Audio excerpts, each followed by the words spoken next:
जय हिंद प्यारे बच्चों, जेपी क्लास में आपका स्वागत है। आज के क्लास में हम लोग फिजिक्स क्लास 12th के ऑप्टिक्स के बारे में कुछ महत्वपूर्ण नोट्स पढ़ेंगे जो बोर्ड एग्जाम के लिए महत्वपूर्ण है। और आज के बाद क्लास में हम लोग जो भी नोट्स पढ़ेंगे उससे डायरेक्ट आपको ऑब्जेक्टिव सॉल्व करने में मदद मिलेगी। चलिए हम लोग वीडियो की शुरुआत करते हैं। और सबसे पहला जो आज का नोट्स आ रहा है अपवर्तनांक, यानी अपवर्तनांक के बारे में हम लोग पढ़ेंगे। देखिए, चलिए सबसे पहला आपको याद रखना है बाबू, अपवर्तनांक क्या होता है। तो आपको मालूम ही होगा बाबू कि निर्वात में प्रकाश की चाल बट्टा माध्यम में प्रकाश की चाल का अनुपात क्या कहलाता है, अपवर्तनांक कहलाता है। तो हम लोगों ने पढ़ा है बाबू कि जो अपवर्तनांक म्यू होता है, म्यू बराबर होता है बाबू सी नॉट बट्टा सी। कितना होता है, सी नॉट बट्टा सी, यानी निर्वात में प्रकाश की चाल। और निर्वात में प्रकाश की चाल कितनी होती है, 3 × 10⁸ मीटर प्रति सेकेंड। और माध्यम में प्रकाश की चाल सी, इनका रेशियो कहलाता है अपवर्तनांक। और अपवर्तनांक को किससे लिखते हैं बाबू, म्यू से। चलिए सबसे पहले आपको याद रखना है वायु का जो अपवर्तनांक होता है कितना होता है बाबू। तो याद रखेंगे वायु का अपवर्तनांक 1.0003 होता है। और इसको लगभग में हम लोग किसके बराबर मान लेते हैं बाबू, लगभग में 1 के बराबर मान लेते हैं। और 1 किसका अपवर्तनांक होता है, ते भी याद रखेंगे निर्वात का। किसका बाबू, निर्वात का जो क्या है अपवर्तनांक है, कितना माना जाता है, 1 माना जाता है। इतनी बात समझ में आई बाबू। चलिए नेक्स्ट पॉइंट याद रखना है जल का अपवर्तनांक। जल का अपवर्तनांक कितना होता है बाबू, देखिए 1.33 या उसी को लिखते हैं 4/3। तो ये बहुत इंपॉर्टेंट है, जल का अपवर्तनांक 1.33 या 4/3। कांच का अपवर्तनांक बाबू याद रखेंगे 1.5 या 3/2। हीरा का अपवर्तनांक 2.42 और ये सर्वाधिक होता है, यानी सर्वाधिक अपवर्तनांक आपसे पूछेगा किसका होता है, तो याद रखिएगा सर्वाधिक अपवर्तनांक हीरा का होता है। कितना, 2.42। अब बहुत ज़्यादा बार एग्जाम में ये क्वेश्चन पूछा गया है कि जल के सापेक्ष कांच का अपवर्तनांक कितना होता है, तो याद रखेंगे 9/8 होता है। और कैसे इतना आएगा बाबू, हम लोग यहाँ सॉल्व कर लेते हैं। यानी किसके सापेक्ष बाबू, तो आप इधर ऊपर वाला के स्क्रीनशॉट ले लीजिए। अब हम लोग जल के सापेक्ष कांच का क्या निकालते हैं, अपवर्तनांक। ठीक है बाबू। अब देखिए ध्यान से, आपको क्या करना है, जब भी सापेक्षिक अपवर्तनांक निकालना होता है, जो भी माध्यम का निकालना है बट्टा के ऊपर रहेगा, और जिसके सापेक्ष निकालना है बट्टा के नीचे रहेगा। किसके सापेक्ष कर रहा बाबू, जल के सापेक्ष कांच का अपवर्तनांक। यानी यहाँ पे क्या हो जाएगा बाबू, म्यू बराबर, यानी रिलेटिव है तो म्यू बराबर क्या हो जाएगा, किसके सापेक्ष कह रहा है बाबू, जल के सापेक्ष। तो जल के सापेक्ष कह रहा था, जल का अपवर्तनांक कहाँ रहेगा, नीचे रहेगा। तो जल का अपवर्तनांक कितना है, अभी हमने देखा जल का अपवर्तनांक 4/3 है, तो बट्टा के नीचे हो जाएगा बाबू 4/3। कोई दिक्कत है। अच्छा, किसका निकालना है, कांच का। कांच का कितना होता है, वो 3/2 होता है, तो 3/2 रहेगा। अब कौन ऊपर चल जाएगा बाबू, आपको मालूम है यहाँ से कौन ऊपर चल जाएगा बाबू, 3 कहाँ चल जाएगा, ऊपर चल जाएगा। तो यहाँ से जैसे हम लोग सॉल्व करेंगे तो क्या आ जाएगा, देखिए बाबू ये रहेगा 3/2 और ऊपर चल जाएगा कितना बाबू, 3 और नीचे रहेगा 4, यानी 3/4, यानी ये हो जाएगा बाबू 9/8। कितना हो जाएगा, 9/8। याद रहेगा बाबू। इसी तरीके से कांच के सापेक्ष जल का अपवर्तनांक, तो यहाँ पे हो जाएगा वो म्यू बराबर किसके सापेक्ष कह रहा है बाबू, कांच के सापेक्ष। जिसके सापेक्ष बट्टा के नीचे ये हो जाएगा वो कितना, 3/2 और ऊपर चल रहा है कितना बाबू, किसका निकालना है, जल का। तो जल का हो जाता है 4/3। इसको हम लोग सॉल्व करेंगे तो हो जाएगा 4/3 और ऊपर चल जाएगा बाबू कितना, गुणा में चेंज हो जाएगा तो ऊपर चल जाएगा 2 और नीचे हो जाएगा 3, यानी ये हो जाएगा 8/9। तो आप डायरेक्ट आंसर याद रखिएगा, जल के सापेक्ष कांच का 9/8, कांच के सापेक्ष जल का 8/9। समझ में आया कि नहीं बाबू। अब एक और बार आपसे क्वेश्चन पूछता है कि अपवर्तनांक किसके बराबर होती हैं, तो वास्तविक गहराई बट्टा कौन गहराई, आभासी गहराई के क्या होती हैं, बराबर होती हैं।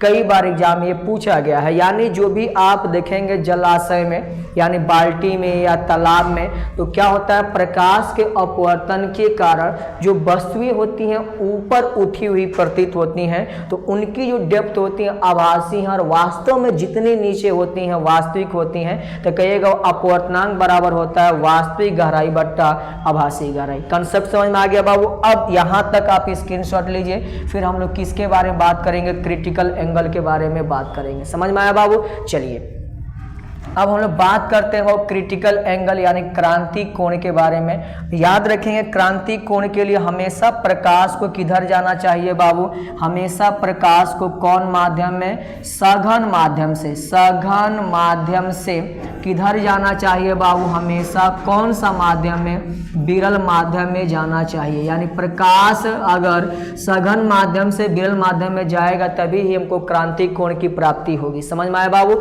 इसके लिए फॉर्मूला याद रखेंगे, आई सी बराबर कितनी होती है, साइन कितना बाबू, साइन म्यू। जिस माध्यम से लाइट जा रही है उसका अपवर्तनांक क्या होता है, म्यू होता है। यानी याद रखेंगे सघन माध्यम का अपवर्तनांक हमेशा हम क्या मान लेते हैं, म्यू मान लेते हैं, और विरल माध्यम का अपवर्तनांक हवा ही माना जाता है। तो इस कंडीशन में इसके लिए अपवर्तनांक जो म्यू बराबर होता है 1 मान लिया था। एक और बात याद रखना है बाबू, जब भी क्रांतिक कोण पूछेगा आपको अपवर्तन कोण याद रखना है, कितनी डिग्री होती है, 90 डिग्री होता है। तो 90 डिग्री अपवर्तन कोण के संगत जो आपतन कोण होता है वही कहलाता है क्रांति कोण। और यहां से आईसी यानी इंसिडेंट, कैसा इंसिडेंट बाबू, क्रिटिकल, क्या होता है, साइन म्यू। साइन म्यू नहीं बाबू, यहाँ पे साइन इनवर्स रहेगा। साइन इनवर्स कितना रहता है, म्यू रहता है। याद रखेंगे साइन इनवर्स कितना बाबू, म्यू रहेगा। समझ में आए कि नहीं बाबू। चलिए अब यहां से हम लोग कुछ पॉइंट याद रखते हैं जो एग्जाम में डायरेक्ट ऑब्जेक्टिव पूछा गया है। जल का क्रांति कोण याद रखेंगे 48 डिग्री, कांच का क्रांति कोण याद रखेंगे 42 डिग्री, हीरा का क्रांति कोण हमेशा याद रखना कितना बाबू, हीरा का जो होता है हमेशा याद रखना कितना बाबू, कितना याद रखेंगे तो 24 डिग्री होता है। कितना होता है बाबू, 24 डिग्री होता है। और याद रखेंगे बाबू किसके, जल के सापेक्ष कांच का अपवर्तनांक, जल के सापेक्ष कांच का अपवर्तनांक कितना होता है बाबू, 62.5 डिग्री, यानी साइन इनवर्स 8/9 होता है। कितना होता है बाबू, साइन इनवर्स 8/9 होता है। ये आपको हमेशा याद रखना है। चलिए बाबू अब यहां से आपको अगर प्रॉब्लम हो रहा है तो ये हो सकता है हम लोग को थोड़ा सा मान अलग आ जाए, तो इसका हम लोग मान निकाल लेते हैं। बस याद रखिएगा सघन माध्यम से कौन माध्यम में जाएगा, विरल माध्यम में, और आर का मान कितना डिग्री होगा, 90 डिग्री होगा। जल का क्रांति कोण 48 डिग्री, कांच का क्रांति कोण 42 डिग्री, हीरा का अपवर्तनांक 24 डिग्री, और जल के सापेक्ष कांच का अपवर्तनांक याद रखें कितना बाबू, साइन इनवर्स 8/9 यानी 62.5 डिग्री। अब याद रखिएगा वो क्रांति कोण का जो फॉर्मूला है वहां पर थोड़ा सा गलत हो गया था। याद रखिएगा हमेशा प्रकाश किससे, सघन माध्यम से बेल माध्यम में जाएगा। तो सघन माध्यम आप फॉर्मूला पढ़े होंगे, μ1 कॉन आई बाबू साइन आई बराबर होता है μ2 कॉन आर बाबू साइन आर। याद रखेंगे बाबू μ1 जिस माध्यम से जा रहा है उसका अपवर्तनांक म्यू मान लिए, और साइन कितनी बाबू, क्रांति कोण को हमने मान लिया कौन सी, आई सी बराबर हो जाएगा μ2 जिस माध्यम में जा रहा है उसके जगह पर 1 मान लेंगे। ठीक है बाबू।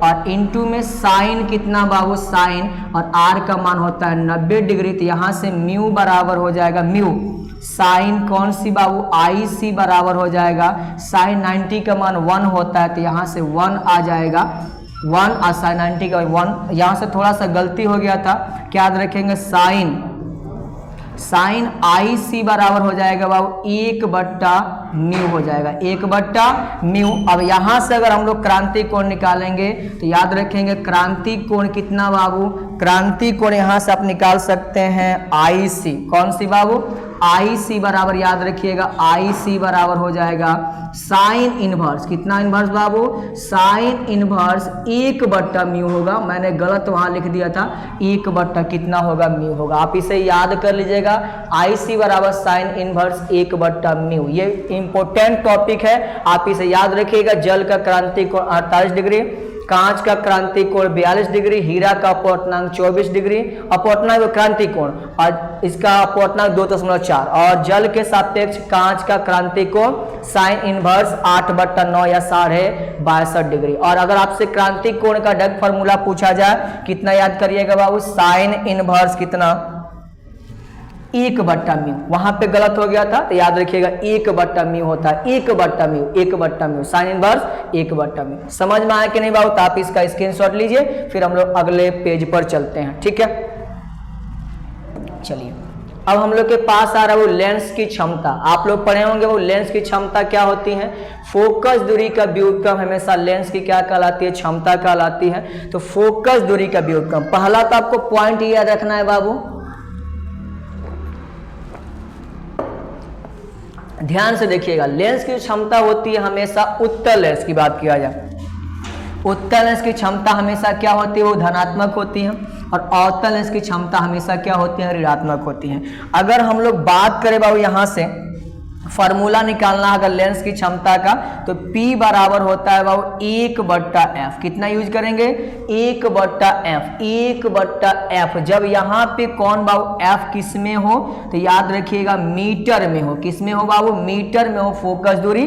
फॉर्मूला निकालेंगे P बराबर 1/f। अगर यही किस में दे दिया बाबू, सेंटीमीटर में, किस में दे दे, सेंटीमीटर में, तो याद रखेंगे 100 किस में लिखिएगा, f। जब f आपका किस में हो, सेंटीमीटर में हो, तो यही फॉर्मूला हम लोग क्या करेंगे, यूज करेंगे। और सबसे मेन बात बाबू इसका मात्रक, मात्रक का मैं आपको अलग से वीडियो बना चुका हूं। मात्रक याद रखिएगा हमेशा डायोप्टर होता है, डायोप्टर, और डायोप्टर को हम लोग कैपिटल D से लिखेंगे। तो ये आपको हमेशा याद रखना। समझ में आ गया बाबू। चलिए, जब भी समतुल्य लेंस कहेगा, समतुल्य लेंस के मतलब वो दो लेंस के स्थान पर एक ऐसे लेंस का यूज किया जाए जो जितनी आवर्धन क्षमता दोनों लेंस का है, उसके अकेले इस लेंस का क्या होगा, आवर्धन क्षमता होगा। तो समतुल्य लेंस की फोकस दूरी अगर निकालना होगा तो लिखेंगे 1/f बराबर 1/f1 प्लस 1/f2। और समतुल्य लेंस की क्षमता अगर निकालना होगा तो हम लोग लिखेंगे P बराबर P1 प्लस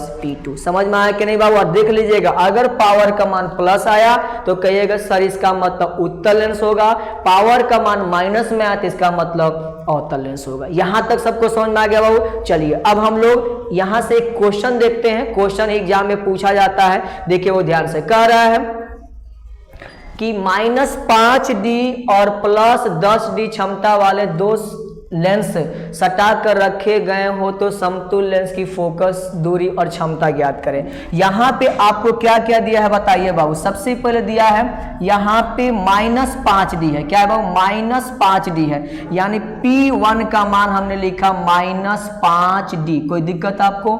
और यहां पे P2 का मान हमने लिखा बाबू कितना, देख लीजिए, प्लस कितना D, 10D। कोई दिक्कत यहां तक। अब हम लोग काम करते हैं समतुल्य लेंस की। किसकी बाबू, समतुल्य लेंस की। समतुल्य लेंस की अगर हम क्या निकाले बाबू, क्षमता, तो क्षमता कितना होता है बाबू, P बराबर होता है कितना, P1 plus P2, P1 plus कितना बाबू, P2। तो यहां से P बराबर हो जाएगा P1। P1 के जगह पर देख लीजिए कितना है, -5। अभी D बाद में लिख लेंगे हम, -5, और P2 के जगह पर है +10।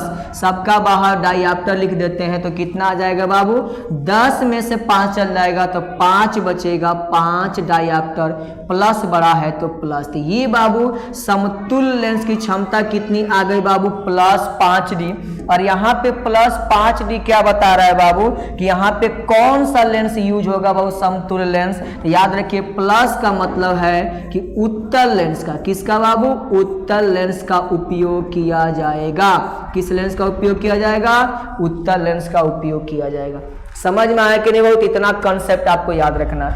अब इसकी क्या निकालनी है बाबू, फोकस दूरी। क्या निकालनी है, फोकस दूरी। तो यहां से बाबू लिखेंगे समतुल्य लेंस की फोकस दूरी। लेंस की कौन दूरी बाबू, फोकस दूरी निकालनी है। तो फोकस दूरी के लिए हम लोग पढ़े हैं, पहले तो फॉर्मूला डायरेक्ट याद किए हैं कि P बराबर होता है 100/f। इस पे हर साल एक क्वेश्चन आता है, तो इसलिए दिमाग लगा के इस क्वेश्चन को देखिएगा और ध्यान से देखिएगा, 100% एक क्वेश्चन इस पे आएगा।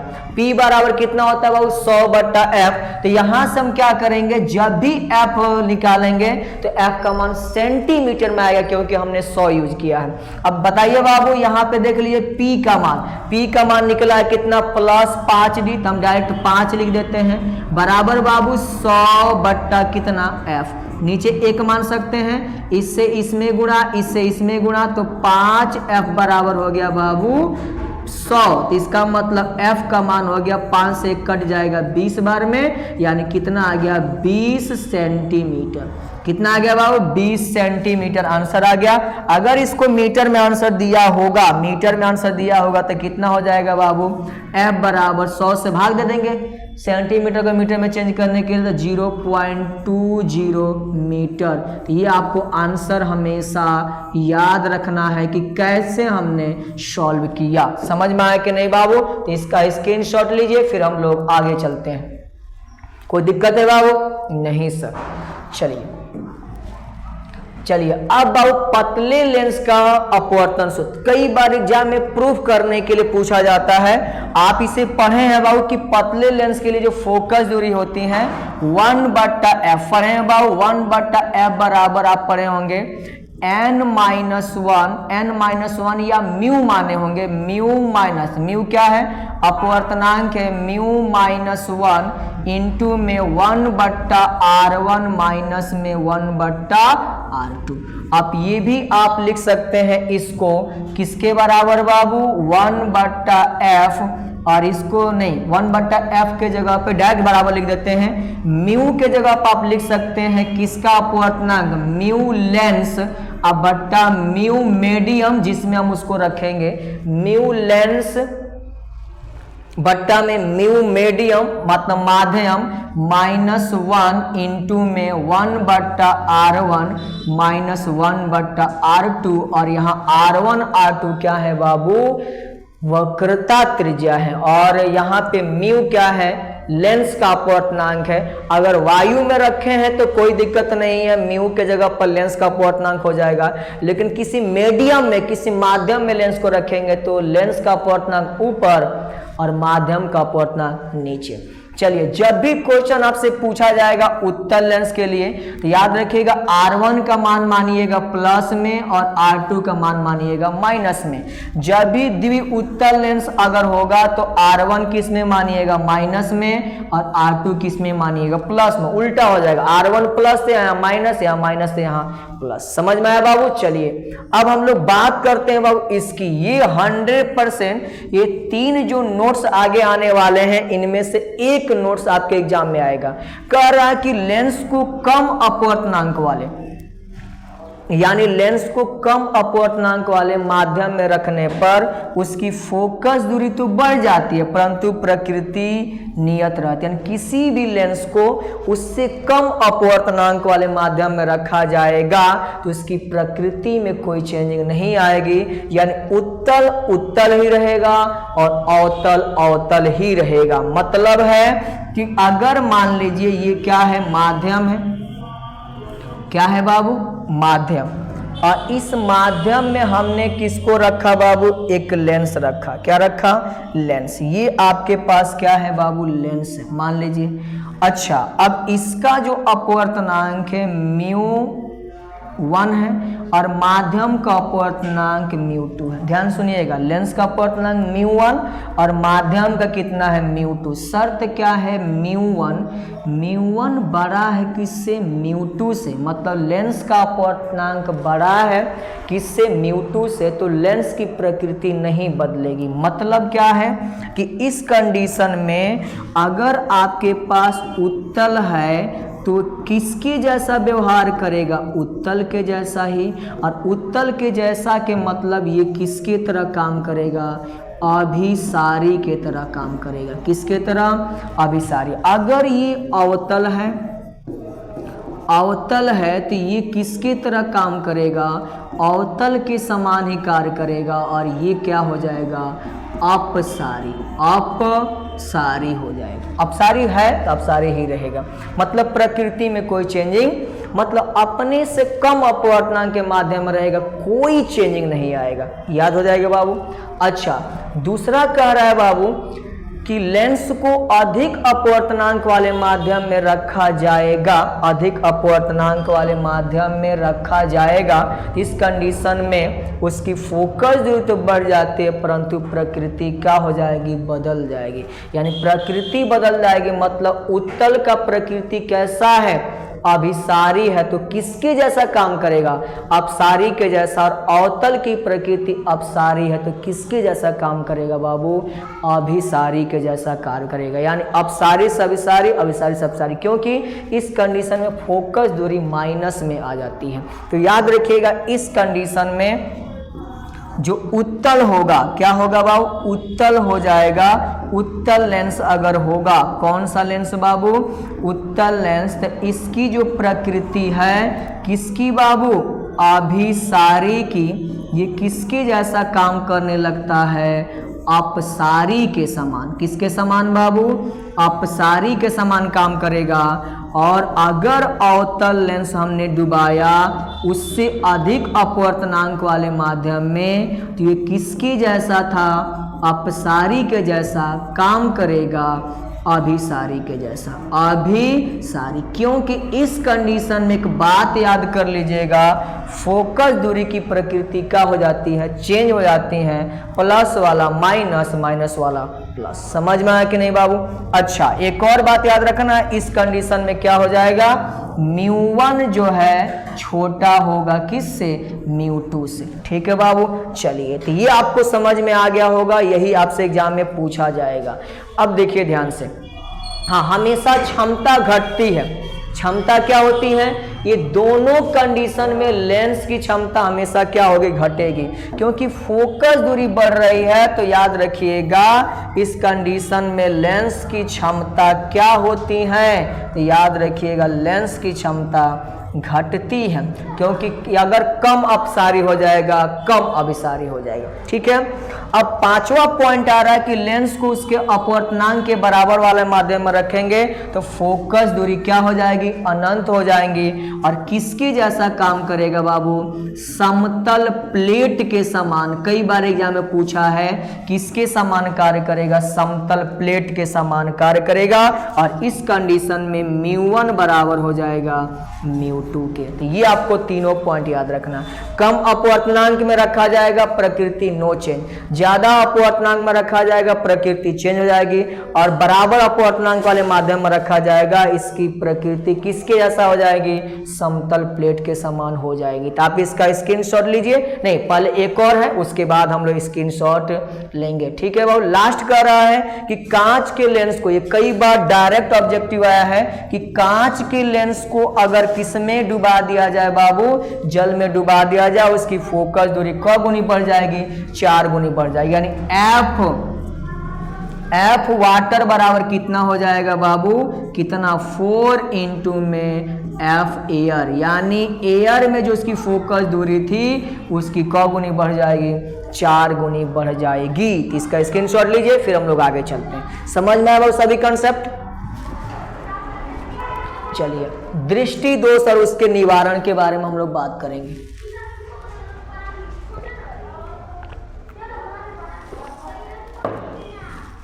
देखिए बाबू, दृष्टि दोष में आपको याद रखना है निकट दृष्टि दोष। क्या याद रखना है बाबू? निकट दृष्टि दोष को इंग्लिश में क्या बोलते हैं? मायोपिया।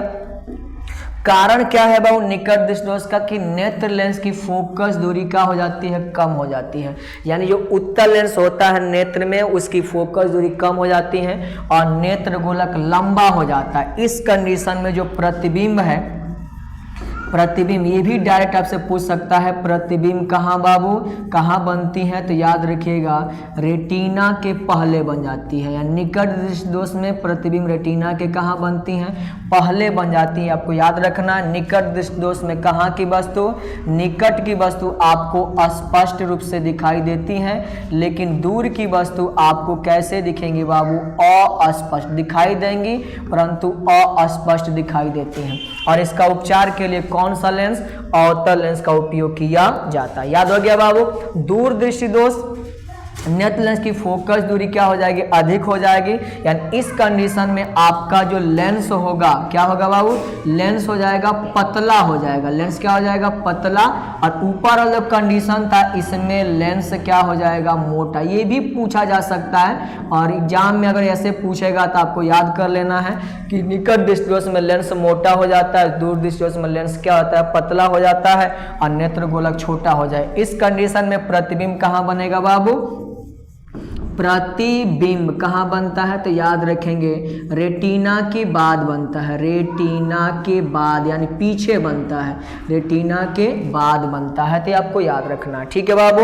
उपचार में कौन सा लेंस, उत्तल लेंस का उपयोग किया जाता है। दोनों पॉइंट समझ में आ गया। निकट दृष्टि दोष, हाँ इसमें क्या होगा बाबू, इसमें तो दूर की वस्तु कैसे दिखेंगी, अस्पष्ट दिखेंगी, परंतु निकट की वस्तु कैसी होती हैं, अस्पष्ट दिखाई देती हैं, अस्पष्ट दिखाई देती है। तो छोटा छोटा बात है, आपको क्या रखना है, याद रखना। कोई दिक्कत बाबू इसमें। चलिए नेक्स्ट पॉइंट की बात करें हम लोग, जारा दृष्टि दोष। जारा दृष्टि दोष में याद रखना, इसको हम लोग इस एक और नाम से बाबू, जारा दृष्टि दोष को जारा दूरदर्शिता के नाम से भी जानते हैं। इसका कारण क्या है, सिलेरी पेशियों का ठीक से क्या न करना, काम नहीं करना। एज बढ़ने के साथ सिलेरी पेशियां ठीक से क्या नहीं करती हैं, काम नहीं करती हैं, जिसमें दूर तथा नजदीक की वस्तुएं अस्पष्ट यानी साफ साफ दिखाई नहीं देती हैं। इनको दूर करने के लिए द्विफोकल लेंस का उपयोग किया जाता है। ऊपर बाबू जो लेंस होता है, इसमें ऊपर जो होता है याद रखेंगे अवतल लेंस। ऊपर कौन सा लेंस बाबू,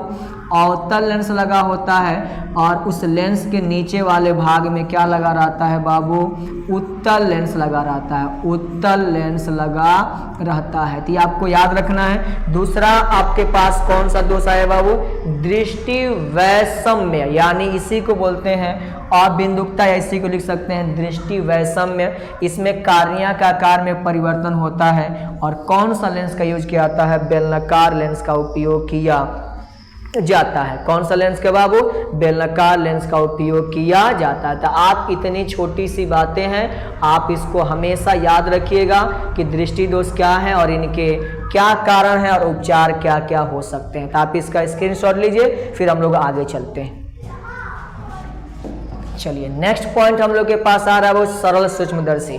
आपको पॉइंट याद करते चलना है। सरल सूक्ष्मदर्शी में क्या पॉइंट आएगा, सरल सूक्ष्मदर्शी में कौन सा लेंस का उपयोग किया था, उत्तल लेंस का। ये कई बार एग्जाम में पूछा गया कि प्रकृति क्या होगी प्रतिबिंब के। याद रखेंगे जो अंतिम प्रतिबिंब बनेगा आभासी सीधा और वस्तु की अपेक्षा क्या करेगा, बड़ा बनाएगा। और कितना बड़ा बना सकता है, 4 से 5 गुना बड़ा बना सकता है। आवर्धन याद रखेंगे बाबू, जब प्रतिबिंब कहाँ बनेगी, स्पष्ट दर्शन की न्यूनतम दूरी d पर बनेगी, तो m बराबर यूज करेंगे 1 + d/f, और d के जगह पे हमेशा क्या यूज करेंगे बाबू, 25 सेंटीमीटर यूज करेंगे। f उस लेंस की कौन दूरी, फोकस। जब प्रतिबिंब अनंत पर बने तो m बराबर d/f यूज करेंगे। समझ में आए कि नहीं बाबू। सरल सूक्ष्मदर्शी में कौन सा लेंस यूज होगा, उत्तल लेंस। प्रतिबिंब की प्रकृति कैसी होगी, आभासी सीधा और बड़ा होगा। आवर्धन क्या होगा बाबू, जब प्रतिबिंब स्पष्ट दर्शन की न्यूनतम दूरी पर बनेगा m बराबर 1 + d/f, और जब प्रतिबिंब अनंत पर बने तो m बराबर d/f। ये आपको याद रखना है। ठीक है बाबू। चलिए इस पे कुछ क्वेश्चन है, इस क्वेश्चन को हम लोग सॉल्व करते हैं। ये समझ में आ गया है। चलिए क्वेश्चन क्या कह रहा है कि एक आवर्धक लेंस की फोकस दूरी कितनी है, 10 सेंटीमीटर हो तो लेंस की आवर्धन क्षमता ज्ञात करें जब प्रतिबिंब स्पष्ट दर्शन की कहाँ बने, न्यूनतम दूरी पर बने। तो आपको उस लेंस का आवर्धन निकालना है, कितना बड़ा प्रतिबिंब बनाएगा। सबसे पहले आप देखिए क्वेश्चन में क्या क्या आपको गिवन है। गिवन सर हमको दिख रहा है सबसे पहले कुछ लेंस की क्या दी हुई है, फोकस दूरी दी हुई है, f बराबर कितना बाबू, 10 सेंटीमीटर। और याद रखेंगे हमारे पास जो फार्मूला था, फार्मूला जब प्रतिबिंब स्पष्ट दर्शन की न्यूनतम दूरी पर बन रहा था तो वहां पे आवर्धन m बराबर था बाबू कितना, 1 + d/f। 1 + कितना बाबू, d/ क्या यूज किए थे हम लोग, d/ कितना, f यूज किए थे, d/f। अब देख लीजिए बाबू 1 था 1 प्लस और d के जगह पर भैंसा बाबू कितना, 25 सेंटीमीटर। हाँ नीचे वाला फोकस दूरी भी सेंटीमीटर में होना चाहिए, तो 25 सेंटीमीटर। f के जगह पर देख लिए कितना है, 10 सेंटीमीटर। तो यहाँ से ये मान आ गया। यहाँ से क्या निकल जाएगा बाबू, m बराबर निकल जाएगा। ध्यान से देखिएगा 1 + 25 में देखिए ये 1 तो 1 आ रही है, 25 में 10 से भाग दे देंगे तो कितना आ जाएगा, 2.5 आ जाएगा बाबू ना। 25 में 10 से भाग देंगे 2.5। अब 1 में 2.5 जोड़ दीजिए, 3.5 गुना बड़ा यानी x लिख देते हैं, मतलब इतना गुना बड़ा बनाएगी। काटे नहीं है बाबू, इतना गुना बड़ा क्या बनाएगा, इमेज बनाएगा 3.5। यही क्या हो जाएगा, आंसर। समझ में आया कि नहीं बाबू। हमेशा d का मान लीजिएगा 25 सेंटीमीटर, और अगर मीटर में दिया होगा फोकस दूरी, तो उस कंडीशन में उस फोकस दूरी का आपको किस में चेंज करना है, पहले सेंटीमीटर में चेंज करना है। ठीक है, चलिए अब हम नेक्स्ट पॉइंट पे चलते हैं। नेक्स्ट पॉइंट हम लोग के पास आ रहा है वो यौगिक सूक्ष्मदर्शी। डायरेक्ट याद करते चलिएगा वो यौगिक सूक्ष्मदर्शी में क्या आपको याद रखना है। सबसे पहला याद रखना कि यौगिक सूक्ष्मदर्शी में बाबू कौन से 2 उत्तल लेंस का उपयोग किया था। कितने उत्तल लेंस बाबू, 2 उत्तल लेंस का उपयोग किया जाता है, ये सबसे बड़ी पॉइंट है। इसमें बाबू एक लेंस होता है वस्तु के पास। किसके पास बाबू, वस्तु के पास जो लेंस होता है, वस्तु के पास हमेशा रहता है कौन सा लेंस बाबू, अभिदृश्यक लेंस। कौन सा लेंस बाबू, अभिदृश्यक लेंस। और आंख के पास यानी नेत्र के पास हमेशा रहता है नेत्रिका लेंस। कौन लेंस होता है बाबू, नेत्रिका लेंस। तो कितने लेंस हो गए बाबू, 2 लेंस हो गए। एक होती है अभिदृश्यक लेंस, एक होती है नेत्रिका लेंस। जो वस्तु है उसके पास अभिदृश्यक लेंस और नेत्र के पास हमेशा नेत्रिका लेंस।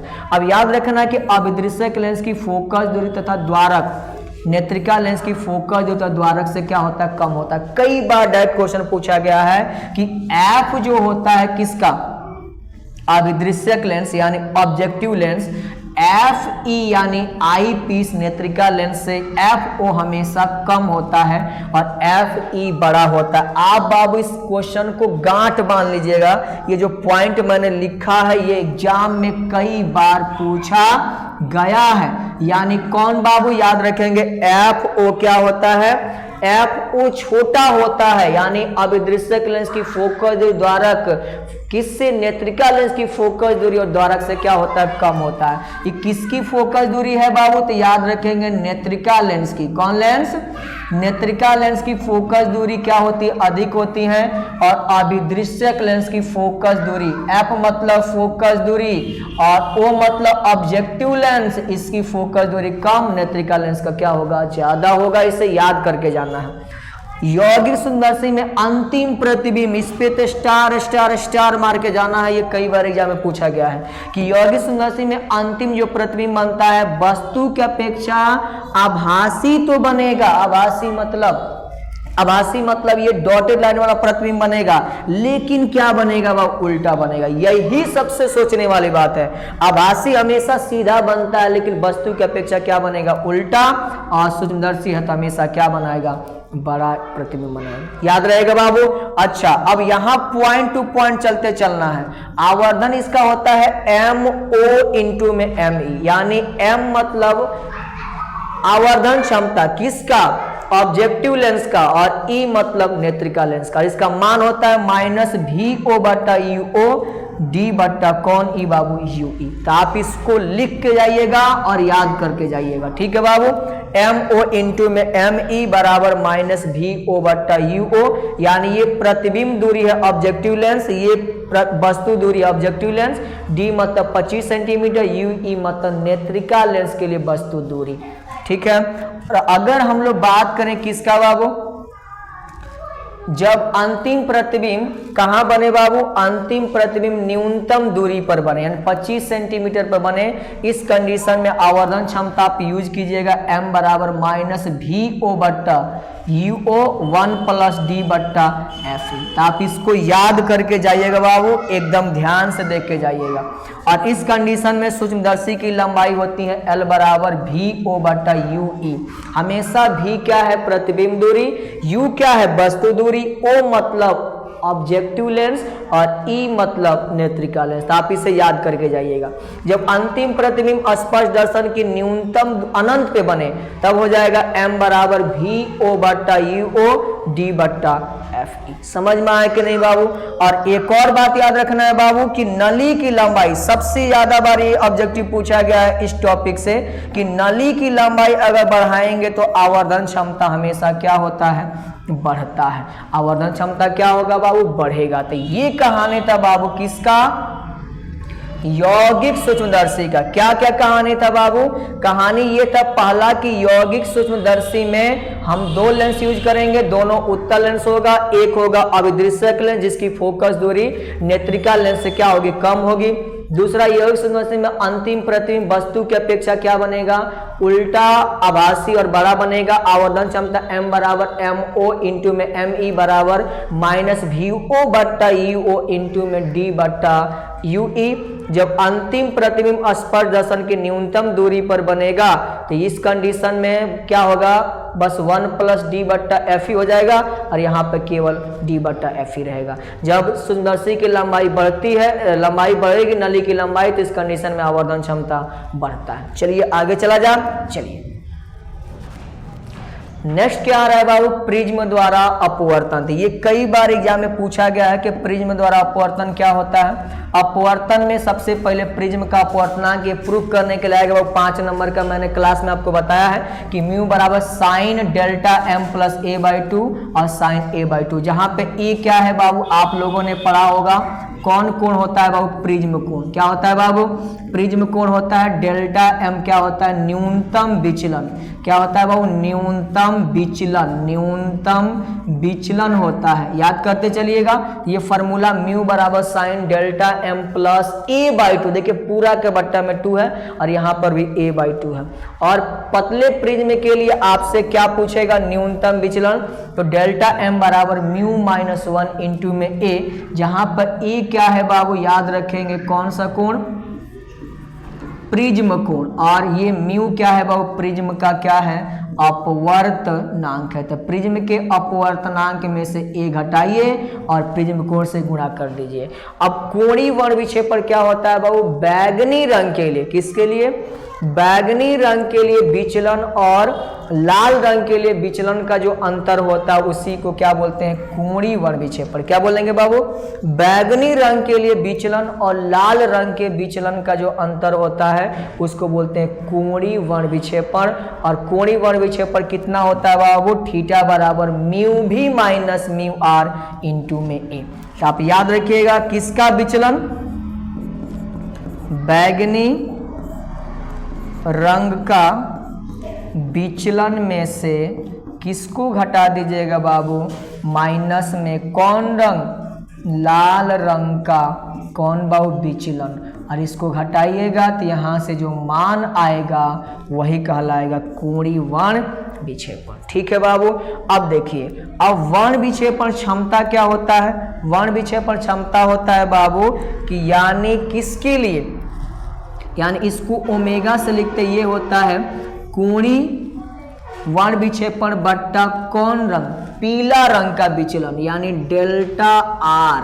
आर पीला रंग का, वाई होगा येलो, क्या होगा बाबू, येलो हो जाएगा, यानी डेल्टा वाई, यानी येलो रंग के लिए विचलन। इसका रेशियो अगर निकालेंगे तो आएगा बाबू कितना, म्यू भी माइनस म्यू आर बट्टा में म्यू वाई माइनस 1। कैसे आ जाएगा, देखिए थीटा का मान आया म्यू भी माइनस म्यू आर इंटू में ए, और अभी हमने डेल्टा का मान देखा यहाँ म्यू माइनस 1 इंटू में ए, म्यू और किसके लिए है, पीला रंग के लिए, तो म्यू येलो माइनस में 1 इंटू में प्रिज्म कोण ए से कैंसिल हो जाएगा, इतना मान आ जाएगा।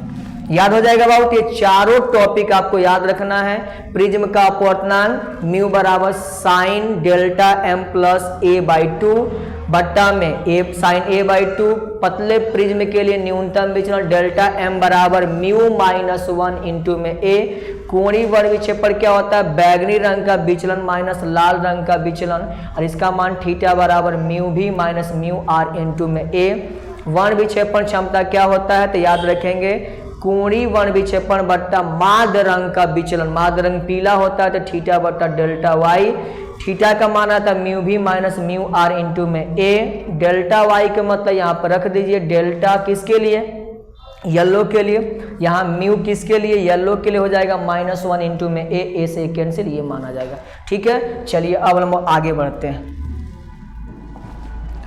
आगे बाबू ये कुछ भौतिक राशि हैं और इनमें से एक ऑब्जेक्टिव आ सकता है, तो आप ध्यान से देखिएगा किस रंग का क्या ज्यादा होगा क्या कम होगा, यही हम लोग देखेंगे। देखिए बाबू, अगर तरंग दैर्घ्य पूछेगा तो किसका ज्यादा होता है, लाल रंग का, किसका कम होता है, बैगनी रंग का। यानी लाल रंग का तरंग दैर्घ्य सबसे ज्यादा और बैगनी रंग का तरंग दैर्घ्य सबसे कम। नेक्स्ट बाबू, आवृत्ति। आवृत्ति किसका ज्यादा होता है, बैगनी का, और किसका कम होता है, लाल का। आवृत्ति बैगनी का और आवृत्ति बैगनी का और किसका कम होगा, लाल का। प्रकीर्णन सबसे ज्यादा किस रंग का होता है बाबू, बैगनी रंग का। सबसे कम किसका होता है, लाल रंग का। अपवर्तनांक सबसे ज्यादा बैगनी रंग का, और अपवर्तनांक सबसे ज्यादा बैगनी रंग का और साथ साथ सबसे कम किसका होता है, लाल रंग का। प्रकाश की चाल सबसे ज्यादा किसकी होती है, प्रकाश की चाल किस रंग में ज्यादा होती है, लाल रंग में, किस में कम होती है, बैगनी रंग में। क्रांति कोण, क्रांति कोण अभी हमने पढ़ा था बाबू, याद कीजिए। क्रांति कोण जो IC आया था, साइन इनवर्स कितना आया था बाबू, 1 क्या आया था, म्यू आया था। यानी म्यू बढ़ने से क्या हो जाएगा, क्रांति कोण क्या हो जाएगा, कम हो जाएगा। तो किसका म्यू सबसे ज्यादा है, बैगनी का। तो सबसे कम क्रांति कोण बैगनी का, सबसे ज्यादा लाल रंग का। विचलन सबसे ज्यादा बाबू बैगनी रंग का और सबसे कम किस रंग का, लाल रंग का। समझ में आया कि नहीं, तो इतना आपको याद करना छोटी सी बात है। और जब भी आपको बाबू ये दोनों रंग नहीं दे तो आपको ऑर्डर याद रखना पड़ेगा। ऑर्डर जैसे हम लोगों ने क्या पढ़ा है बाबू, याद है आप लोग को। यानी सबसे पहले आप लिख लीजिएगा यहाँ पे बैगनी रंग, बैगनी, फिर क्या होती है बाबू, जामुनी, फिर क्या होता है, जामुनी के बाद नीला, नीला के बाद क्या होता है, हरा, हरा के बाद पीला, पीला के बाद कौन बाबू, नारंगी, और नारंगी के बाद क्या आता है, लाल। लाल आएगा तो आप ऑर्डर देख लेना किसका ज्यादा है। अगर ज्यादा होगा तो उसके तरफ ये वाला ऐसे सिंबल लगाइएगा, इधर वाला बड़ा, इधर वाला छोटा। याद रखिएगा बाबू, अगर इधर बड़ा आ जाए ऐसे तो इधर क्या लिखिएगा, बड़ा, इधर होगा छोटा। और देखते चलिएगा कौन रंग आ रहा है बड़ा छोटा में, वही रंग आंसर हो जाएगा। ठीक है बाबू, चलिए आप इसका स्क्रीनशॉट लीजिए, फिर हम लोग आगे बढ़ते हैं। देखिए बाबू, अब हम लोग के पास आ रहा है कुछ सिद्धांत हैं और उनके खोजकर्ता। और एग्जाम में कई बार क्वेश्चन पूछे गए हैं, तो ध्यान से देखिएगा। कणिका सिद्धांत, कणिका सिद्धांत का प्रतिपादन किसने किया था बाबू, आइजैक न्यूटन ने किया था। तरंग सिद्धांत, यानी ये कणिका सिद्धांत आपसे पूछ सकता है किसने प्रकाश को कण माना था, न्यूटन ने। और दूसरा कह सकता है तरंग सिद्धांत किसने प्रतिपादन किया था बाबू, क्रिश्चियन हाइगेंस। हाइगेंस ने माना था कि प्रकाश से क्या है, तरंग है। और ये भी याद रखिएगा, इन्होंने जो प्रकाश को माना था, प्रकाश कैसा, अनुदैर्ध्य तरंग, कैसा बाबू, अनुदैर्ध्य तरंग इन्होंने माना था कि प्रकाश कैसा तरंग है, अनुदैर्ध्य तरंग है। जबकि वास्तव में प्रकाश कैसा तरंग होता है, तो याद रखिएगा प्रकाश अनुप्रस्थ तरंग होता है। विद्युतचुंबकीय तरंग सिद्धांत किसने माना था, मैक्सवेल ने। क्वांटम सिद्धांत मैक्स प्लांक ने। द्वैत प्रकृति सिद्धांत डी ब्रोगली ने। और द्विरेखा छिद्र प्रयोग थॉमस यंग ने। तो द्विरेखा छिद्र प्रयोग किसने किया था, थॉमस यंग। द्वैत प्रकृति सिद्धांत डी ब्रोगली, क्वांटम सिद्धांत मैक्स प्लांक, विद्युतचुंबकीय तरंग सिद्धांत मैक्सवेल, तरंग सिद्धांत हाइगेंस, कणिका सिद्धांत न्यूटन। समझ में आया कि नहीं बाबू, तो ये आपको 6 नाम याद रखना है। कणिका सिद्धांत न्यूटन, तरंग सिद्धांत हाइगेंस, विद्युतचुंबकीय तरंग सिद्धांत मैक्सवेल, क्वांटम सिद्धांत बाबू मैक्स प्लांक, और द्वैत प्रकृति सिद्धांत क्या, डी ब्रोगली। इन्होंने मानते कि प्रकाश कण के जैसा भी और प्रकाश तरंग के जैसा भी व्यवहार करता है। और द्विरेखा छिद्र प्रयोग थॉमस यंग ने। ठीक है बाबू, चलिए अब लोग आगे बढ़ते हैं। कुछ और थ्योरी है जिनके कौन प्रतिपादक ये देखते हैं। द्रव्य तरंग किसने माना था बाबू, तो याद रखिएगा डी ब्रोगली ने। पूछेगा डी ब्रोगली तरंग ही क्या है, द्रव्य तरंग है। द्रव्य तरंग का प्रायोगिक सिद्धांत किसने दिया, यानी प्रयोग द्वारा किसने सिद्ध किया द्रव्य तरंग को, ये कई बार यहाँ पूछा गया। डेविसन और जर्मर ने। डेविसन तथा जर्मर ने किसको सिद्ध किया था, द्रव्य तरंग का प्रायोगिक थ्योरी के द्वारा सिद्ध किया था। प्रकाश विद्युत प्रभाव के नियम दिए थे लेनार्ड और मिलिकॉन, यानी और इन्होंने 5 नियम दिया था। कितना नियम दिया था बाबू, 5 नियम दिया था। और इन्होंने बताया था कि जब किसी भी धातु के सतह पर खास आवृत्ति से ज्यादा आवृत्ति वाला प्रकाश आपतित कराया जाता, धातु के सतह से अपने आप इलेक्ट्रॉन का उत्सर्जन होने लगते हैं। तो सिद्धांत दिया था किसने बाबू, लेनार्ड और मिलिकॉन। लेकिन इसकी व्याख्या कौन किया बाबू, आइंस्टीन सर ने। ध्रुवण का खोज क्रिश्चियन हाइगेंस ने। प्रकाश के अनुप्रस्थ प्रकृति की खोज किसने किया था, ये कई बार यहाँ पूछा गया, फ्रेनेल। किसने बाबू, फ्रेनेल ने। हाइगेंस क्या माना था, हाइगेंस माना था बाबू क्या, अनुदैर्ध्य। अब देखिए प्रकाश की चाल के बारे में सबसे पहले किसने प्रयोग किया, रोमर, बाद में फोको ने। फोटॉन या क्वांटा किसने माना बाबू, मैक्स प्लांक ने। उसी के आधार पर उन्हें क्वांटम थ्योरी दिया। ध्रुवण कोण से संबंध नियम किसने दिया? ब्रूस्टर ने दिया। तो ये छोटी छोटी बातें हैं जिनको आपको याद रखना। चलिए अब नेक्स्ट पॉइंट पर हम लोग बढ़ते हैं। नेक्स्ट पॉइंट क्या आ रहा है? वो हम लोग के पास व्यतिकरण के बारे में आ रहा है। किसके बारे में बाबू? व्यतिकरण के बारे में आ रहा है।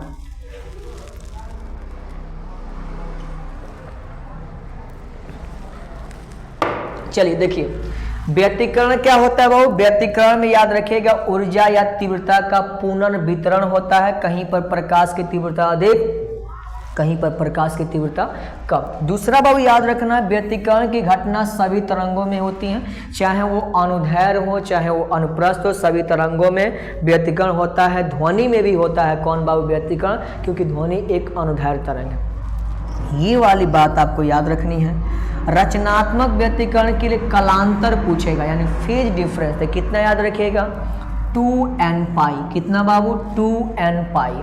और अगर विनाशी व्यतिकरण के लिए कलांतर पूछेगा 2n+1 इंटू में पाई। देखिए यहाँ बाबू पाई का ये 2 पाई में जो 2n से गुणा है हमेशा समगुणज है, और ये वाला हमेशा कौन गुणज है? विषम गुणज। बस छोटी सी बात अगर आपको याद हो जाए कि समगुणज और विषम गुणज क्या है। समगुणज मतलब सम संख्या, और सम संख्या में अगर आप एक जोड़ दीजिए या एक घटा दीजिए तो कौन संख्या आ जाएगा? विषम संख्या। तो विनाशी व्यतिकरण के लिए फेज डिफरेंस होता है 2n+1 पाई, और रचनात्मक के लिए 2n पाई। अब सबसे ज्यादा इंपॉर्टेंट आने वाली बात क्या है बाबू?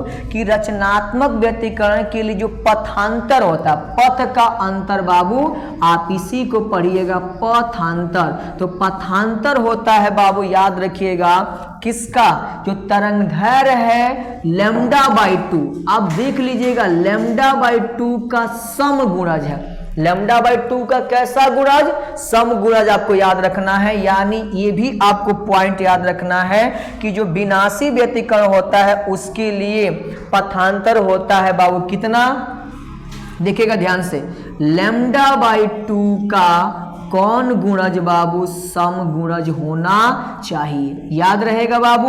और कई बार एग्जाम में ये भी दे देता है कि 2 से 2 को कैंसिल भी कर देता है, केवल n लैम्डा भी लिख सकता है। केवल कितना लैम्डा? n lambda. कैसे n लैम्डा आ जाएगा? वो 2 से 2 का हो जाएगा, कैंसिल हो जाएगा। आपका दिमाग में ये समझ में आया कि नहीं बाबू? कि यानी रचनात्मक व्यतिकरण के कलांतर पाई का समगुणज, विनाशी व्यतिकरण के लिए कलांतर पाई का विषम गुणज, और रचनात्मक व्यतिकरण के लिए पथांतर λ/2 का कैसा? समगुणज।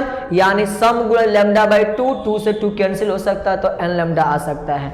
और अगर विनाशी व्यतिकरण के लिए पथांतर पूछेगा 2n+1 भी हो सकता है, और याद रखिएगा 2n+1 के जगह पर -1 भी हो सकता है। तो आप इस चारों पॉइंट को याद रखिए, और इस पे 100% क्वेश्चन आएगा कि इसमें से डायरेक्ट पूछेगा कि कौन इसमें रचनात्मक व्यतिकरण के लिए है। तो रचनात्मक व्यतिकरण के लिए अगर क्या पूछेगा?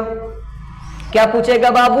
कलांतर। तो याद कर लीजिएगा पाई का कैसा गुणज? 2n गुणज।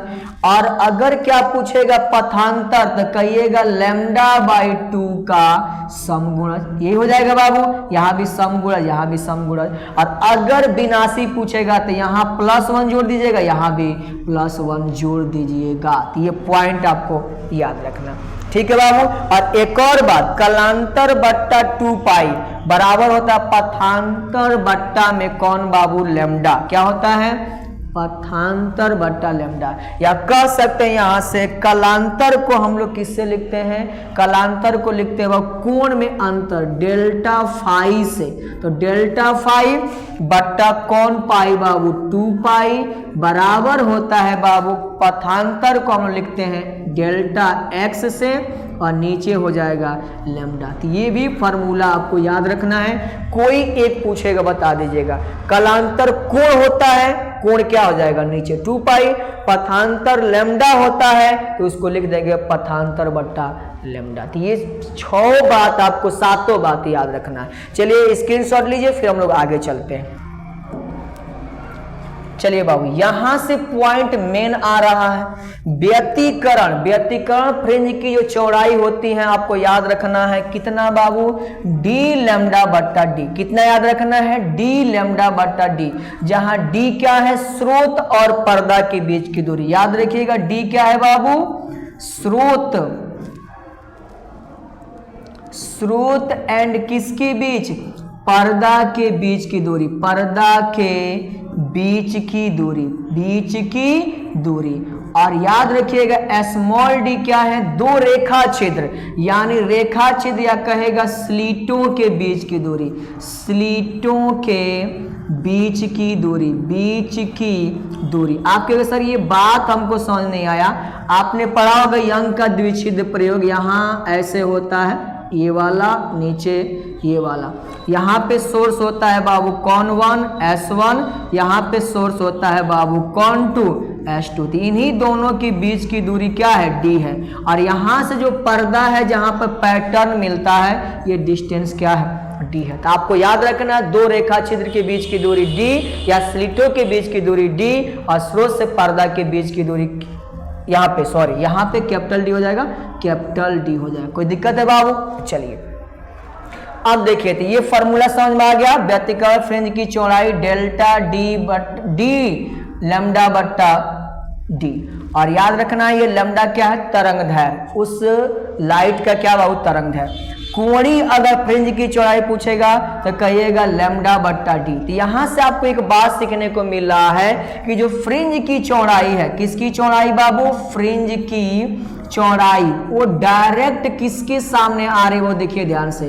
फ्रिंज की जो चौड़ाई है इसमें डी लैम्डा ऊपर आ रहा है, तो लैम्डा डायरेक्ट ऊपर आ रहा है, तो इसलिए हम डायरेक्ट लिखेंगे कि ये लैम्डा के क्या होता है, समानुपाती होता है। लैम्डा बढ़ेगा चौड़ाई बढ़ेगी, लैम्डा घटेगा चौड़ाई घटेगी। याद रहेगा बाबू, फॉर्मूला याद रखना। स्लिटों की बीच की दूरी बढ़ाने पर व्यतिकरण फ्रिंज की चौड़ाई क्या होती है, घटती है।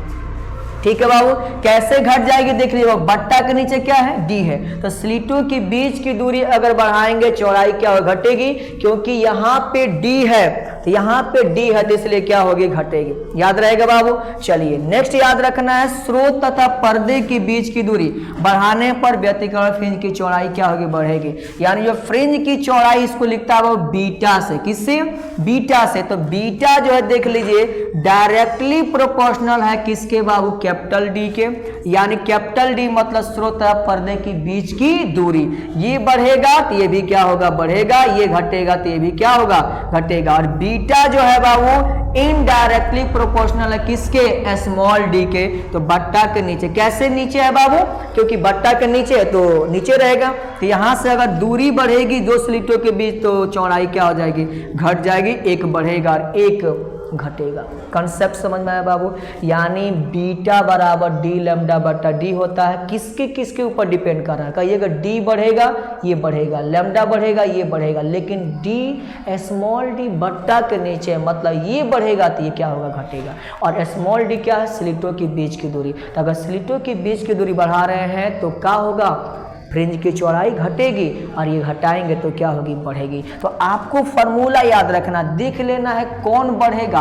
अगर सामने सामने है तो ये भी बढ़ेगा ये भी बढ़ेगा, बट्टा के नीचे है तो एक बढ़ेगा और एक घटेगा। और लास्ट बाबू, फ्रिंज की चौड़ाई तरंगदैर्घ्य के क्या होता है, समानुपाती। मैंने पहले भी आपको बता दिया है। समझ में बाबू, तो सभी कंसेप्ट समझ में आए होंगे। आप इसका स्क्रीनशॉट लीजिए, ठीक है।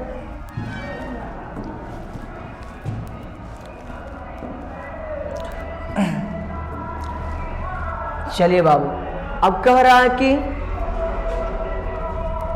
1 मिनट, ठीक है, कह रहा है कि दो कला संबंध स्रोत किसको बोलते हैं, तो कहिएगा दो कला संबंध स्रोत के क्या होते हैं, उनके तरंगदैर्घ्य समान एवं कलांतर नियत है। ऑब्जेक्टिव पूछा है कि अगर कोहेरेंट सोर्स क्या होते हैं, जिनके तरंगदैर्घ्य समान और कलांतर क्या रहता है, नियत, मतलब कलांतर नहीं बदलता है। दो तरंगों के तीव्रताओं का अनुपात उनके आयामों के अनुपात के वर्ग के बराबर होता है। अगर दो तरंग, ये फार्मूला याद रखिएगा, उनमें पहला का तीव्रता I1 है और दूसरा का तीव्रता I2 है, तो ये किसके बराबर होगा बाबू, तो कहिएगा उन दोनों के आयाम A/B के वर्ग के क्या होगा, बराबर होगा। तो ये आपको याद रखना, ठीक है बाबू। अच्छा, अगर दो तरंगों के महत्तम तीव्रता और न्यूनतम तीव्रता का अनुपात निकालना हो, यानी I मैक्सिमम बट्टा I मिनिमम, कितना याद रखेंगे, A+B का स्क्वायर बट्टा में A माइनस B का स्क्वायर। इस पे ऑब्जेक्टिव आता है, याद रखिएगा। तीव्रताओं का अनुपात I1 बट्टा I2 बराबर A/B का होल स्क्वायर, और यहाँ पे आएगा अगर मैक्सिमम बट्टा मिनिमम, यानी यहाँ पे क्या निकालना हो बाबू, मैक्सिमम बट्टा मिनिमम, यानी I मैक्सिमम और बट्टा में I मिनिमम, तो ये लिखेंगे A+B का होल स्क्वायर बट्टा में A माइनस B का होल स्क्वायर। यहाँ से A भी हम लोग निकाल लेंगे, ठीक है बाबू। चलिए, अब इसी पे क्वेश्चन आ रहा है, आप इसका स्क्रीनशॉट लीजिए। क्वेश्चन देखते हैं। क्वेश्चन क्या कह रहा है बाबू कि दो तरंगों की तीव्रताओं का अनुपात 16:9 है, तो उनके महत्तम तथा न्यूनतम तीव्रताओं का अनुपात निकालना है। मतलब बाबू तीव्रताओं का अनुपात I1 बट्टा I2 यही दिया है बाबू ना, इसका मान दे दिया है बाबू 16/9, 16:9, यानी 16 बट्टा क्या हो जाएगा 9। समझ में आया कि ना। अभी हम लोगों ने पढ़ा चुकी I1 I2 बराबर हम लोगों ने पढ़ा बाबू A/B का होल स्क्वायर। तो यहाँ से A/B का होल स्क्वायर बराबर आ जाएगा बाबू कितना, 16/9। अब यहाँ से हम लोग क्या करेंगे बाबू, स्क्वायर हटाएंगे तो किस में आ जाएगा, स्क्वायर हटाएंगे तो रूट में आ जाएगा, तो रूट में आ जाएगा 16/9 बराबर A/B। यहाँ से हमने क्या सीखा, यहाँ तक समझ में आया बाबू, 16/9 I1 बट्टा I2, और ये किसके बराबर होता है, A/B का होल स्क्वायर, स्क्वायर हटाएंगे रूट में आ जाएगा, तो A/B का मान आ गया बाबू कितना, 16 का वर्गमूल हो जाएगा 4 और 9 का वर्गमूल हो जाएगा 3। यहाँ तक कोई दिक्कत है। अब आप एक जगह पर हमेशा 4 मारिएगा, ऐसा तो नहीं संभव, ऐसा लिखना गलत है, लेकिन आपको याद करना है, इसी पर आंसर आ जाएगा। तो A का मान 4 मान लीजिएगा और B का मान 3 मान लीजिएगा। तो यही पूछा आपसे, I मैक्सिमम बट्टा में I मिनिमम क्या होता है बाबू, तो आप मानिएगा A+B का होल स्क्वायर बट्टा में A माइनस B का होल स्क्वायर। ये हो जाएगा A के जगह पर मानिएगा 4, B के जगह पर मानिएगा 3, नीचे A के जगह पर 4, B के जगह पर 3, इन दोनों का होल स्क्वायर, ऊपर आ जाएगा 4 3 7, और 7 का स्क्वायर होता है बाबू 49, और 4 में से 3 गया 1, 1 का स्क्वायर 1, यानी 49:1 दिस इज आंसर। समझ में आया कि नहीं बाबू, तो आप कंसेप्ट आपको समझ में आया होगा। जब भी जो मान आएगा A के जगह पर जो दिया रहेगा वो, और B के जगह दिया रहेगा वो, A+B का होल स्क्वायर बट्टा A माइनस B का होल स्क्वायर, इस पे सॉल्व करेंगे, आंसर आ जाएगा। ठीक है बाबू, चलिए हम लोग नेक्स्ट पेज पर चलते हैं।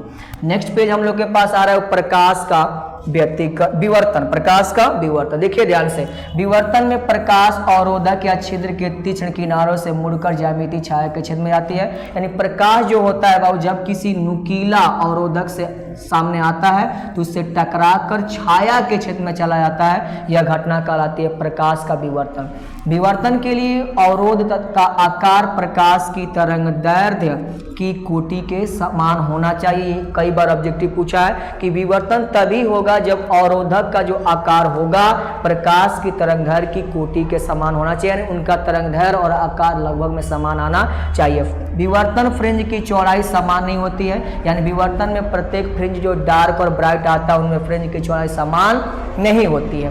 फ्रेनेल विवर्तन में याद रखना है कि स्रोत तथा पर्दा अवरोधक से परिमित दूरी पर होते हैं। कई बार ऑब्जेक्टिव पूछा है कि फ्रेनेल विवर्तन में क्या होता है बाबू, जैसे मैं बताऊं, यहाँ पे देखिए, इधर है आपके पास सोर्स, क्या है बाबू, सोर्स है, और यहाँ पे आपके पास क्या होता है, अवरोधक। क्या है बाबू, अवरोधक। समझिएगा, सोर्स है, अवरोधक है, यहाँ पे क्या है, पर्दा है। तो ये जो अवरोधक है, क्या है बाबू, अवरोधक। तो इससे जो दूरी होगी, इसकी दूरी, ये कौन है बाबू, पर्दा।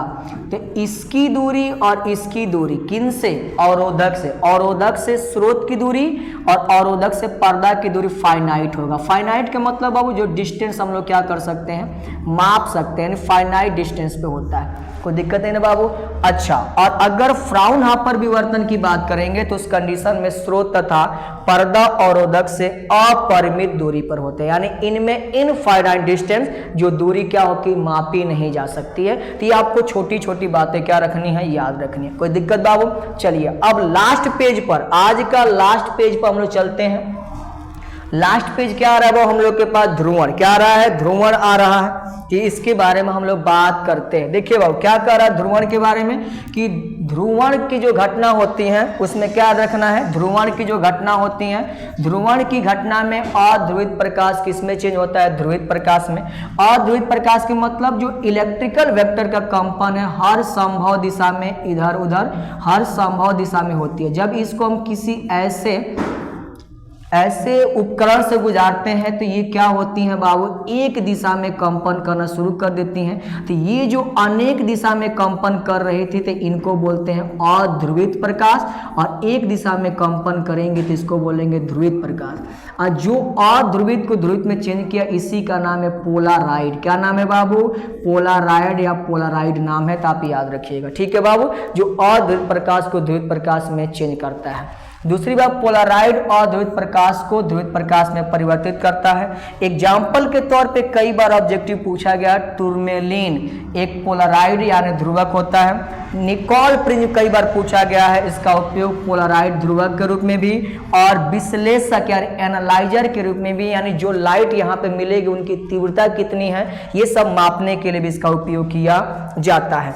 अब लास्ट बाबू आ रहा है आपके पास कि ब्रूस्टर का नियम से रिलेटेड आता है, कि ब्रूस्टर के पारदर्शी माध्यम के पृष्ठ पर आपतित किरण के ध्रुवण कोण की स्पर्शज्या माध्यम के अपवर्तनांक के क्या होती है, बराबर होते हैं। ध्रुवण कोण आप लोगों ने पढ़ा होगा, तो वहां से ब्रूस्टर का नियम जो कहता है कि जो माध्यम का अपवर्तनांक म्यू होता है किसके बाबू, ध्रुवण कोण आई पी के स्पर्शज्या यानी tan थीटा के क्या होता है, बराबर होता है। यानी म्यू बराबर होता है tan आई पी, जहां आई पी कौन कोण है, ध्रुवण कोण है। ठीक है बाबू। चलिए लास्ट बात आज का बाबू कह रहा है कि ये कई बार ऑब्जेक्टिव में आया है, तो इसलिए आप इसको ध्यान दीजिएगा।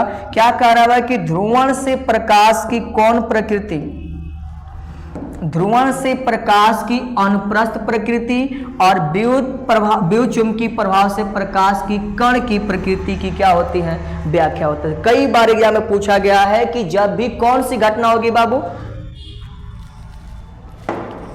ध्रुवण की जो घटना है उससे प्रकाश की अनुप्रस्थ प्रकृति और प्रकाश विद्युत प्रभाव से प्रकाश की कण की प्रकृति की व्याख्या होती है। तो ये था हम लोग का ऑप्टिक्स से रिलेटेड कुछ महत्वपूर्ण नोट्स, जिनके आधार पे आपको बोर्ड एग्जाम में सभी ऑब्जेक्टिव को सॉल्व करने में क्या मिलेगी, आसानी रहेगी, मदद मिलेगी। तो इसको आप लोग ध्यान में रखिएगा और एग्जाम में जाने से पहले एक बार जरूर देखिएगा। मिलते हैं अगले वीडियो में कुछ और नोट्स के साथ। जय हिंद।